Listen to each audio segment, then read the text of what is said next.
नहीं है। आप जिस हालात में बुद्ध का जयंती मनाओगे, बुद्ध सम्मेलन करोगे, मुझे पता नहीं है, लेकिन मैं आज कहना चाहता हूं, आप मुझे वादा करो कि आप पुराना सम्राट अशोक का भारत लाना है कि नहीं लाना है, अंबेडकर का भारत लाना है कि नहीं लाना है, भगवान बुद्ध का भारत वापस लाना है कि नहीं लाना है, और दुश्मनों को बाप के घर में भेजना है कि नहीं भेजना है? भेजना है, भेजना है, बोलिए ऊंची आवाज से। वादा है, वादा है, पक्का।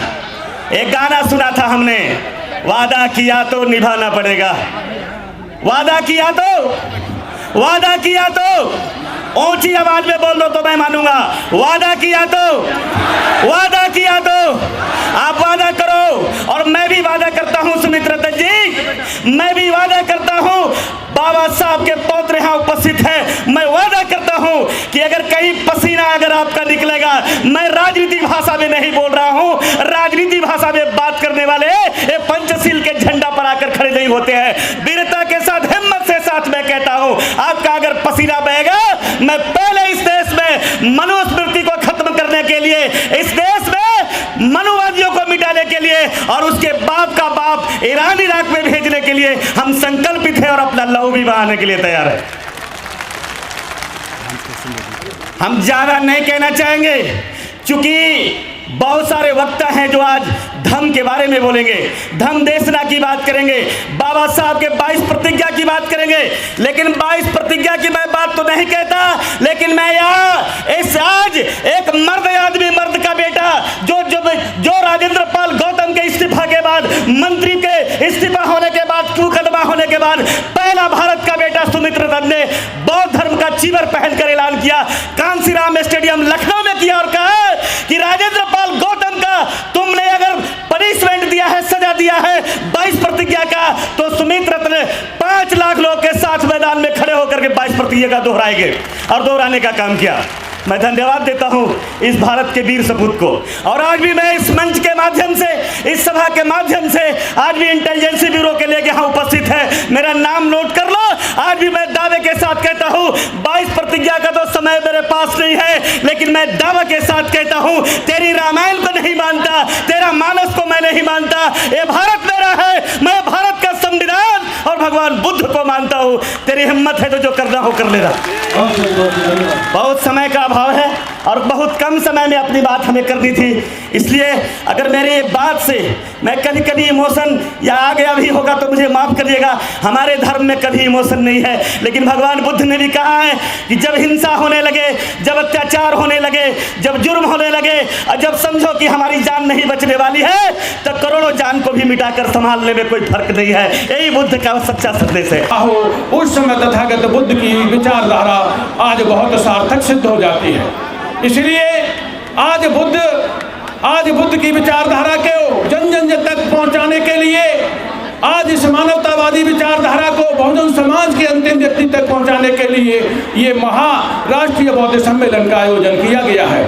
साथियों, ये बात किसी से छुपी नहीं है कि वर्तमान में बाबा साहब डॉक्टर भीमराव अंबेडकर का दिया हुआ शिक्षा, सम्मान, संविधान, आरक्षण, हक और अधिकार सब कुछ खतरे में है। उस समय ये राष्ट्रीय बौद्ध सम्मेलन की सार्थकता और ज़्यादा सिद्ध होती है, ये बताने के लिए कि बाबा साहब ने जहाँ से शुरुआत की, इस देश के वंचित बहुजनों को देश की मुख्य धारा से जोड़ने के लिए, सामने वाले ने वहीं से आपको जहाँ से बाबा साहब उठा करके लाए थे वहीं पहुँचाने की शुरुआत कर दी है। शिक्षा को आपसे छीनने के लिए नई राष्ट्रीय शिक्षा नीति लेकर के आए। रोजी और रोजगार को छीनने के लिए इस देश में निजीकरण, संविदा भर्ती प्रक्रिया, आउटसोर्सिंग, लेटर भर्ती प्रक्रिया लेकर के आए। इसीलिए इस देश में जो भी कुछ हो रहा है आपके अस्तित्व को मिटाने के लिए हो रहा है। और आपको मालूम होना चाहिए, बाबा साहब तो रानी के पेट का ऑपरेशन करके चले गए थे, राजा का बेटा राजा नहीं होगा। लेकिन लोकतंत्र में 85% वाला राजा बनना चाहिए था, लेकिन वो 15% वाला शासक बन के इसलिए बैठा है कि इस हमारे तमाम मंच के साथियों ने कहा कि ये बहुजनों का सामाजिक बिखराव हमारे समाज की सबसे बड़ी कमजोरी है और सामने वाले की सबसे बड़ी ताकत है। यदि आप अपना यदि अपना वजूद बनाना चाहते हो, यदि आप बाबा साहब का मिशन पूरा करना चाहते हो और देश का शासक बनना चाहते हो, तो 6743 जातियों में बांटे हुए मनवादियों के द्वारा इस समाज को में यूनिटी डेवलप करो, इसको ये एक करो। और एक कब होगा? जब ये बहुजन समाज के लोग, अभी हमारे साथी कह रहे थे, एक हमारे वक्ता कह रहे थे कि हम 1,000 लोग तैयार कर सकते हैं, उन समाज के लोगों को, उन समाज के लोगों में से जिस समाज को नालायक कहा जाता है। मैं कहता हूं कब करोगे? समय आ गया है। मैं तो ये देखता हूं कि 2-3 जाति के लोग ही बहुजन समाज बने हुए हैं। डॉक्टर MP सिंह चाहता है 6743 जातियों का बहुजन समाज बनना चाहिए। हर मीटिंग में प्रतिज्ञा करवाता है कि मानो, संकल्प लो, ये बुद्ध की बात है, ये संकल्प लो, ये बाबा साहब की बात है कि बहुजन समाज ही हमारा परिवार है, यही हमारा समाज है और यही हमारा सम्मान है। जब इसको एक कर लोगे तो आपका वजूद होगा। मैं गारंटी देता हूं, बहुजन समाज 6743 जातियों में बटा हुआ समाज जिस दिन एक होगा, ये देश तुम्हारा होगा और देश के सारे प्रांत आपके होंगे। आप मांगने वाले नहीं, देने वाले बनोगे। अभी आप मांग रहे हो राशन, कॉलोनी, अभी आप मांग रहे हो पेंशन, अभी आप मांग रहे हो पदोन्नति में आरक्षण, अभी आप मांग रहे हो हिस्सेदारी। लेकिन जब ये बहुजन समाज की एकता होगी, हमारा सामाजिक वजूद होगा, तो हम मांगने वाले नहीं, देने वाले होंगे। और देश का शासक अम्बेडकरवादी शासक होगा, मानवतावादी शासक होगा। और ये हमें असली और नकली का भेद पहचानना होगा, हमें माई और दाई का भेद पहचानना होगा।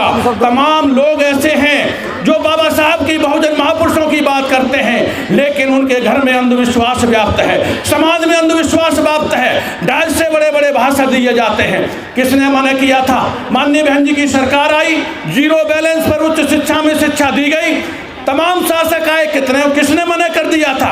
आप equal and compulsory education act लागू कर देते, बेटा हो राष्ट्रपति का या हो मजदूर का, सबको हो समान शिक्षा, सब बहुजनों के लिए कर देते फ्री शिक्षा। किसने मना किया था? लेकिन इस देश में बात की जाएगी, काम नहीं किया जाएगा। आज समय आ गया है कि तमाम हमारे मंच पे बैठे हुए साथी, सामने बैठे हुए साथी को समय निकालना पड़ेगा, बहुजन समाज को जागरूक करना होगा और उनको रोटी और बेटी का संबंध बनाना होगा। ये बात सत्य है। जब तक हम अपना सामाजिक बिखराव दूर करके एक नहीं होंगे, जब तक हम कमजोर बने रहेंगे, हम मांगने वाले बने रहेंगे। इसलिए आज इस बौद्ध सम्मेलन में मैं आप लोगों से ये निवेदन करने के लिए आया हूँ कि यदि आप अपनी पीढ़ियों का अस्तित्व बचाना चाहते हो, अपना सम्मान, संविधान और आरक्षण बचाना चाहते हो, तो आप लोगों को घर से निकलना होगा और घर से निकल करके ये बहुजन समाज का वजूद बनाना होगा। और जाति की उपजाति छोड़ो, आपस में सब नाता जोड़ो।